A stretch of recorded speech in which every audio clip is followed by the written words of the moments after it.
இன்னைக்கு நம்ம பார்க்குற ஒரு ரெசிபி ஒரு அல்டிமேட் ரெசிபி கத்திரிக்காய் மொச்சை சாப்பிட்டு really super. Thank you sir. First class கொடுங்க. எப்போ கை என்ன கையோ தெரியல, நான் போட்டெல்லாம் வந்து எல்லா கையும் நல்லா இருக்கு. கத்திரிக்காய் மொச்சையை வச்சு குழம்பு செஞ்சுருப்பீங்க. ஆனால் இந்த மாதிரி இது வரைக்கும் ட்ரை பண்ணலன்னா ஒரு முறை ட்ரை பண்ணி பாருங்கள். அட்டகாசமாக இருக்கும்.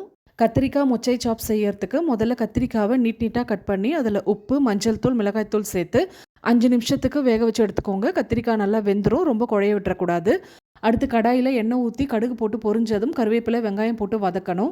அடுத்து இஞ்சி பூண்டு விழுது, தக்காளி சேர்த்து வதக்கிட்டு மிளகாய்த்தூள், தனியாத்தூள், மஞ்சள் தூள், உப்பு சேர்த்து 2 நிமிஷம் வதக்கிட்டு அரைக்கப்பளவுக்கு தண்ணி ஊற்றி ஒரு 5 நிமிஷத்துக்கு கொதிக்க விடணும். எண்ணெய் பிரிஞ்சு வந்ததும் 1 டேபிள் ஸ்பூன் அளவுக்கு புளி தண்ணி சேர்த்து கூடவே வேக வச்சிருந்த வெள்ளை மொச்சை சேர்த்துருக்கேன்.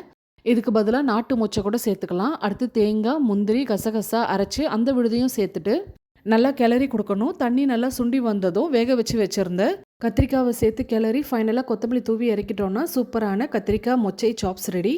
இது எந்த ரைஸ் கூடவும் மேட்ச் ஆகும். கண்டிப்பாக ட்ரை பண்ணிவிட்டு ஃபீட்பேக் சொல்லுங்கள். பை.